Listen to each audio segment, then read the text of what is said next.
ఓం సాయిరామ్. మన బాబా కుటుంబ సభ్యులందరికీ నమస్తే అండి. మీ అందరిపైన షిరిడీ సాయినాథుని ఆశీస్సులు ఉండాలని, మీరెప్పుడు ఆనందంగా సంతోషంగా ఉండాలని మనస్ఫూర్తిగా ఆ బాబాగారిని కోరుకుంటున్నాను. బాబాగారు అంటే ఇష్టమున్న ప్రతి ఒక్కరూ కూడా బాబాగారి కోసమైతే ఒక చిన్న లైక్ ఇవ్వండి ఫ్రెండ్స్. మీకు అంతా మంచి జరుగుతుంది. అలాగే మీరు ఇప్పటి వరకు ఎక్కడెక్కడో జ్యోతిష్యం చెప్పించుకుని ఎటువంటి ఫలితం లేక ఇబ్బంది పడి ఉంటే కనుక ఒక్కసారి నేను చెప్పబోయే ఈ గురువుగారిని కాంటాక్ట్ అవ్వండి. ఎందుకంటే ఈ గురువుగారు అంజనం వేసి ఏ సమస్యకైనా సరే 24 గంటల్లో పరిష్కారం అందిస్తారండి. శ్రీ షిరిడీ సాయిబాబా ఆశీస్సులతోటి గురూజీ సుబ్రహ్మణ్యం రాజు గారు జ్యోతిష్యం చెప్తారు. మీ సమస్య ఏదైనా కావచ్చు. భార్యాభర్తల మధ్య సమస్యలు, ప్రేమ సమస్యలు, సంతాన సమస్యలు, విద్య, ఉద్యోగం, వ్యాపారం, స్త్రీ పురుష వశీకరణ 100% చేయబడును. మీరు ఒక్కసారి నమ్మకంతో ఈ ఫోన్ నెంబర్కి కాల్ చేయండి. ఫోన్ నెంబర్ వచ్చేసి 9908224144. మీరైతే ఒక్కసారి వెంటనే కాంటాక్ట్ అవ్వండి. ఎన్నో సంవత్సరాల అనుభవం ఉన్న దైవిక శక్తి కలిగినటువంటి గురువుగారండి. ఈ గురువుగారి దగ్గర చూపించుకున్న వారందరికీ కూడా మంచి జరుగుతుంది. కాబట్టి మీకు మంచి జరగాలని అయితే మీకు చెబుతున్నానండి. నమ్మకంతో కాల్ చేయండి. బాబాగారే మీ సమస్యలు తీరడానికి ఒక మంచి మార్గం చూపించారు అని నమ్మకంతో కాల్ చేయండి. ఇంక ఈరోజు వీడియోలోకి అయితే వెళ్ళిపోదామండి. మన బాబాగారి సందేశం. బాబాగారు ఏమంటున్నారంటే, బిడ్డ, ఎక్కువ సమయం లేదమ్మా. నీ మీద కన్ను వేశారు. ఎవరో నిన్ను చూస్తున్నారు. ఎవరో నిన్ను చాటుగా గమనిస్తున్నారు. ఎందుకు చూస్తున్నారు? ఎందుకు గమనిస్తున్నారు? నీ మీద ఎందుకు కన్ను వేశారు? ఏ ఉద్దేశంతో? నీకు మంచి చెయ్యాలనా, చెడు చెయ్యాలనా? నీకు కీడు చెయ్యాలనా, లేదంటే హాని తలపెట్టాలనా? ఏ ఉద్దేశంతో నిన్ను చూస్తున్నారో, ఏ ఉద్దేశంతో నిన్ను గమనిస్తున్నారో, ఎందుకు నీ వెంట పడుతున్నారు? అడుగడుగున, క్షణం క్షణం కూడా, ప్రతి క్షణం ఎందుకు నీ వెంటే తిరుగుతున్నారు? వారి దృష్టంతా కూడా నీ మీద ఎందుకు పెట్టారు? ఖచ్చితంగా నువ్వు తెలుసుకుని తీరవలసిందే. ఖచ్చితంగా తెలుసుకోవాలి. లేదంటే నష్టపోతావు, లేదంటే బాధపడతావు. ఆ వ్యక్తి ఎవరు? నీకు తెలిసిన వారా, తెలియని వారా, కొత్త వారా? ఎక్కడి నుంచి వచ్చారు? వారి గురించి ఈరోజు నీ సాయి తండ్రి ప్రతి ఒక్కటి కూడా నీ ముందు గుట్టు విప్పబోతున్నాడు. ఇక్కడ వారి పేరుతో సహా చీటీలో రాసి తీసుకువచ్చాను. నువ్వు ఆ చీటీ తెరిచి చూడటమే ఆలస్యం. చూశావు అంటే ఒక్కసారిగా ఆ పేరు నీకు కనపడగానే నీ గుండెలు అదిరిపోతాయి, కాళ్ళు వణికిపోతాయి.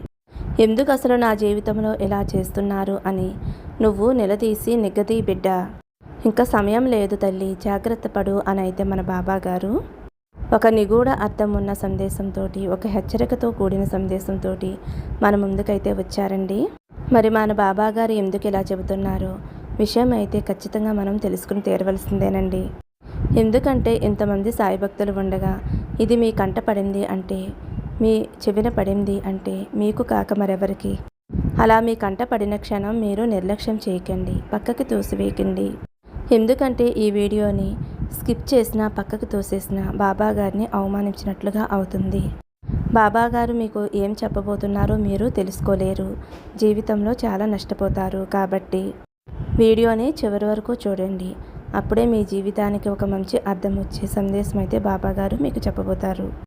ఇంకా మన బాబాగారు ఏమంటున్నారంటే, బిడ్డ, ఎక్కువ బాధల్లో ఉన్నావు. దిక్కు తోచని స్థితుల్లో ఉన్నావు. నా అంటూ ఎవరూ లేకుండా పోతున్నావు.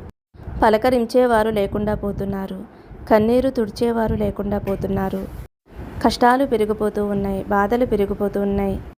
ఎవరికి చెప్పాలో తెలియటం లేదు. ఎవరిని సహాయం అడగాలో అర్థం కావటం లేదు. ఎందుకు ఇలా జరిగింది బాబా అని ప్రశ్నించే శక్తి ఒంట్లో లేదు అని నువ్వు ఎన్నోసార్లు బాధపడ్డావు కదమ్మా. ఈ సమయంలో నేను కష్టంలో ఉన్నాను, ఎవరైనా నాకు సహాయం చేస్తారా? ఎవరైనా ఓదార్పు ఇస్తారా? ఆ విధంగా కళ్ళ నిండా నీళ్లు పెట్టుకుని, బయట కిటికీ వైపుకు చూస్తూ కళ్ళ నిండా నీళ్లు పెట్టుకుని, మనసులో భయం, ఆందోళన, చుట్టూ ఒంటరితనం, నాకంటూ ఎవరూ లేరు, నేను ఒక్కదాన్ని, నాలో నేను, కష్టమైన సుఖమైన నేనే అని ఎన్నోసార్లు నువ్వు బాధపడ్డావమ్మా. నాకు తెలుసు తల్లి. నాకు సాగినంత వరకు ఎవరికి ఏ సహాయం కావాలో చేశాను, ఎవరికి ఏది ఇవ్వాలో ఇచ్చాను. ఈ రోజున ఇలా ఒంటరిగా మిగిలాను. ఎవరూ లేని వారిలాగా, దిక్కు లేని దానిలాగా మిగిలిపోయాను అని అనుకుంటూ ఎన్ని కన్నీళ్లు కార్చావమ్మా. కానీ నువ్వు గమనించలేకపోతున్నావు. నీ సాయి తండ్రి నీ వెనకాలే నడుస్తున్నాడు. నువ్వు ఒంటరి దానివి కాదు. నీకు నేను ఉన్నాను. నేను ఒక్కదాన్నే ఒంటరితనాన్ని అనుభవిస్తున్నాను అని అనుకుంటున్నావు. కానీ నువ్వు ఒక్కదానివే కదా తల్లి. చాలామంది వారి బాధ చెప్పుకోలేక వారి బాధను మనసులో దాచుకుంటున్నారు. కన్నీరు లోపల దాచుకుని ముఖంలో చిరునవ్వుతో తిరుగుతున్నారు. ప్రపంచానికి బలం చూపించి బాధని తనలో దాచేసుకుంటున్నారు. నువ్వు కూడా అదే చేస్తున్నావు. నీ బాధని బయటికి చూపించడం లేదు. నీ బాధని లోపల దాచేసుకుని మొహంలో చిరునవ్వు మాత్రమే చూపిస్తున్నావు. నేను సంతోషంగా ఉన్నాను అని ప్రపంచానికి చూపిస్తున్నావు. కానీ నీ లోపల పెద్ద అగ్నిగుండమే ఉంది. ఆ విధంగా ఈ ప్రపంచాన్ని మోసం చేస్తున్నావు. ఒక రకంగా నిన్ను నువ్వు మోసం చేసుకుంటున్నావు. ఒక్కసారి ఆ లోపల ఉంది బద్దలయ్యింది అంటే ఏమవుతుందో ఒక్కసారి ఆలోచించావా తల్లి? కానీ ఆ బాధని ఎవరో ఒకరు గమనిస్తున్నారు. నీ ప్రతి నిశ్శబ్దాన్ని కూడా వారు గమనిస్తున్నారు. అదే నీ సాయి. నువ్వు పడిపోతున్నప్పుడు ఎవరో నీ వెనకాల ఒకరు ఉంటారు.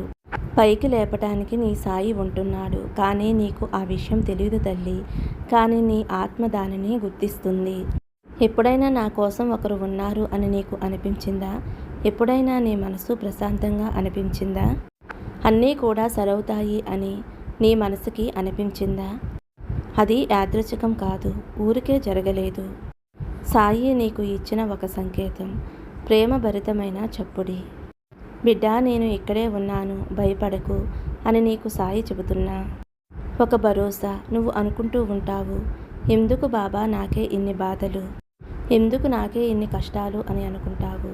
నీకు తెలుసా తల్లి, నీ సాయి తండ్రి నీ మీద ఏమాత్రం కూడా కోపంగా లేడు. నువ్వు మనసులో అనుకుంటున్నావు, బాబా నన్ను వదిలేసావా, నా కష్టాలకి నన్ను వదిలేసావా, నీకు జాలి అనేదే లేదా, ఈ మనుషుల్లాగే నువ్వు కూడా నా మీద కక్ష కట్టావా అని అంటూ బాధపడుతున్నావు కదమ్మా. నన్ను నిలదీస్తున్నావు. చూడు తల్లి, నేను నీతోనే ఉన్నాను. నీ చుట్టూ ఉన్నా, నీలో ఉన్నా ప్రతి క్షణం నిన్ను గమనిస్తున్నా. నా దృష్టి ఎప్పుడూ కూడా నీ మీదే ఉంటుంది. అయితే ఒక విత్తనం నేల మీద పడితే అది పూడిపోవాలి. ఎందుకు చెప్పు? అది మొక్కగా మారటానికి. నువ్వు కూడా ఇప్పుడు చీకట్లో కూరుకుపోతున్నట్లు, కష్టంలో కూరుకుపోతున్నట్లు, పేకల్లోతు బాధల్లో కష్టాల్లో ఉన్నట్టు నీకు అనిపిస్తుంది. కానీ అది బాధ కాదు తల్లి. నీ జీవితంలో సంతోషం రావటానికి ఇక్కడ నుండే ప్రారంభమవుతుంది. ఒక విత్తనం మీద మట్టి పడినప్పుడు, అది పూడికిపోయినప్పుడు ఏమైనా బాధపడుతుందా? ఒకవేళ బాధపడినా దాని మీద కొన్ని నీళ్లు చల్లగానే, వర్షం పడగానే ఎక్కడికక్కడ అది విచ్చుకుంటుంది. తన శక్తినంతా కూడా బయటికి తీస్తుంది. కొమ్మల రెమ్మలుగా బయటకు వస్తుంది. మహావృక్షంలా మారుతుంది. మరి నువ్వు కూడా మారాలి కదా. కష్టాల్లో బాధల్లో ఇలా ఉండిపోతావా? ఇప్పుడు నీకున్న కష్టాలు బాధలు పీకుల్లోతులో ఎలా కూరుకుపోయి ఉన్నావో అక్కడ మొదలవుతుంది నీ ఎదుగుదల. నీ జీవితం చిగురించడం అనేది మొదలవుతుంది. ఎప్పుడు ఆ విత్తనంలోంచి మొలకలు వస్తాయో అది మహావృక్షం అయ్యింది అంటే అది ఇచ్చే పువ్వులు ఫలాలు పళ్ళు చూడటానికి ఎవరి తరం కాదు. అంత నాణ్యమైన పంటని అది ఇస్తుంది. అంటే నీ జీవితం అంత నాణ్యంగా ఉండబోతుంది. ఈ కష్టానికి నువ్వు బాధపడిపోతే అక్కడే ఉండిపోతావు, అక్కడే కూరుకుపోతావు. ఎవరో రావాలి, ఎవరో సహాయం చెయ్యాలి, ఇవి కాదు నువ్వు ఆలోచించవలసింది. అసలు ఈ కష్టం నుండి ఎలా బయటపడాలి, ఏం చెయ్యాలి, ఏం చేస్తే ఇందులో నుంచి నేను బయటకు వస్తాను. బాబా, ఆ ధైర్యం నాకు ఇవ్వు, ఆ భరోసా నాకు ఇవ్వు. ఏ కష్టాన్నైనా సరే ఎదుర్కొనే సత్తా నాకు ఇవ్వు సాయి తండ్రి. దాని నుండి బయటపడే శక్తి నాకివ్వు. కొండలు ఎదురొచ్చినా ఢీకొట్టి పిండిని చేసే సత్తా ధైర్యం నాకు ఇవ్వు. ఇది కోరుకో తల్లి. అంతేగాని పిరికితనంతోటి నాకు ఎవ్వరూ లేరు. బాబా కూడా నన్ను వదిలేశారు. ఈ కష్టాలను నేను భరించలేకపోతున్నాను అనుకుంటే కాదు, భరించాలి. భరిస్తేనే నువ్వు అంచెలంచెలుగా ఎదుగుతావు తల్లి. నీ తోడుగా నీడగా ప్రతి క్షణము కూడా నేను ఉంటూనే ఉన్నాను. ఇంతకంటే నీకు ఏం కావాలమ్మా? తల్లి తన బిడ్డని 9 నెలలు కడుపులో మోసి, 9 మాసాలు మోసి, కని పొత్తెళ్లలో పెట్టుకుని తన బిడ్డని ఎలా అయితే కంటికి రెప్పలా కాపాడుకుంటుందో, తనని నమ్మిన తన బిడ్డల కోసం, తన భక్తుల కోసం తానే ఒక అమ్మాయి కంటికి రెప్పలాగా తన బిడ్డల్ని కాపాడుతాడు.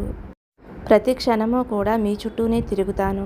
ప్రతి క్షణము కూడా మీ వెంటే ఉంటాను. ఎవరు నిరాశలో ఉన్నారు, ఎవరు కన్నీరు పెట్టుకుంటున్నారో, ఎవరు బాధలో ఉన్నారు, ఎవరు ఓదార్పు కోరుకుంటున్నారు, ఎవరు చేయూత కోరుకుంటున్నారు, ఎవరు సహాయం కోరుకుంటున్నారు, ఎవరు దేనస్థితిలో ఉన్నారు, ఎవరు దిక్కు తోచని స్థితిలో ఉన్నారు. ప్రతి ఒక్కటి కూడా నీ సాయి తండ్రి గమనిస్తూనే ఉంటాడు బిడ్డ.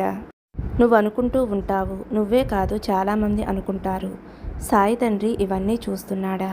ఆయనకి చాలామంది భక్తులు, చాలామంది బిడ్డలు, ఎంతమంది నన్ను చూస్తాడు? వారి చూపు నుండి నేను తప్పుకున్నానేమో, వారి చూపు నా మీద పడలేదేమో, తన అనుగ్రహం నాకు కలగలేదేమో అని నువ్వు ఇలా ఆలోచిస్తున్నావు కదమ్మా. ఈ ప్రపంచాన్నంతా కూడా ఒకేసారి ఒకే దృష్టితో చూసే నీ సాయి తండ్రికి నిన్ను చూడటం ఒక లెక్క. ఎన్ని కోట్ల మంది ఉన్నా అందులో ఏ బిడ్డ నన్ను పిలుస్తున్నారో, ఏ బిడ్డ నన్ను తలుస్తున్నారో, ఏ బిడ్డ కష్టంలో ఉన్నారో ప్రతి ఒక్కటి కూడా నీ సాయి తండ్రికి తెలుసు. అయితే దేనికైనా సమయం రావాలి కదా. కొన్ని బాధల వల్ల కొన్ని గుణపాఠాలు నేర్చుకోవాలి కదా. గతంలో తెలుసో తెలియక చేసిన తప్పులకి ఇప్పుడు నేను ఈ శిక్ష అనుభవిస్తున్నాను అని నువ్వు తెలుసుకోవాలి కదా. ఆ తప్పు మళ్ళీ మళ్ళీ జరగకుండా ఉండాలి అంటే కొద్దిగా శిక్ష అనేది అవసరం కదా. ఆ శిక్షే వేశాను, ఆ పరీక్షే పెట్టాను. ఆ పరీక్షలో నువ్వు నెగ్గావు అని అనిపించింది, పాఠం నేర్చుకున్నావు అనిపించింది, గుణపాఠాలు ఎన్నో నేర్చుకున్నావు అని అనిపించింది. అందుకే తల్లి, ఇప్పుడు నిన్ను ఈ కష్టాల నుండి బయటపడవేయటానికి వచ్చాను. కానీ ఒక్క విషయం తల్లి, నీకు ఎన్ని పరీక్షలు పెట్టినా, ఎన్ని శిక్షలు వేసినా కానీ నిన్ను ఎక్కువ బాధ పెట్టలేదు. ఎప్పటికప్పుడు నిన్ను సముదాయిస్తూనే వచ్చాను, కన్నీళ్లను తుడుస్తూనే ఉన్నాను. నేను ఉన్నానులే, భయపడకు అన్నట్టు నేను ఎప్పటికప్పుడు భరోసా ఇస్తున్నాను. ఒక చిరునవ్వులో, ఒక చల్లగాలిలో, ఒక వాన చినుకుగాను ఏదో ఒక రకంగా నిన్ను తాకి భయపడకు, ఈ కష్టాల నుంచి నిన్ను గట్టెక్కిస్తాను అని భరోసా ఇచ్చాను. నువ్వు మనసు పెట్టి చూడాలే గాని ఒక గాలిలో, ఒక వాన చినుకులో, ప్రతి చోట కూడా ఈ సాయే ఉన్నాడు. మనసు పెట్టి చూడు, ప్రతి చోట కనిపిస్తాడు, ప్రతి పిలుపులో ఉంటాడు. కాబట్టి నీ సాయి తండ్రి నీతో ఉన్నాడు. భయపడవలసిన అవసరం లేదు. ధైర్యంగా ముందడుగు వెయ్యి. నేను ఉన్నానమ్మా, నువ్వు పడిపోతే పట్టుకోవటానికి, భయం లేదు బిడ్డ అనైతే మన బాబా గారు ఈరోజు చాలా అంటే చాలా అద్భుతమైన సందేశం అందించారండి. మరి ఈ సందేశం మీ అందరికీ కూడా నచ్చింది అనుకుంటున్నాను ఫ్రెండ్స్. నచ్చితే ఒక చిన్న లైక్ ఇవ్వండి. మరొక మంచి వీడియోతో మళ్ళీ కలుద్దామండి. సర్వే జనా సుఖినో భవంతు. సమస్తం సద్గురు సాయినాథార్పణమస్తు. శుభం భవతు. జై సాయిరామ్.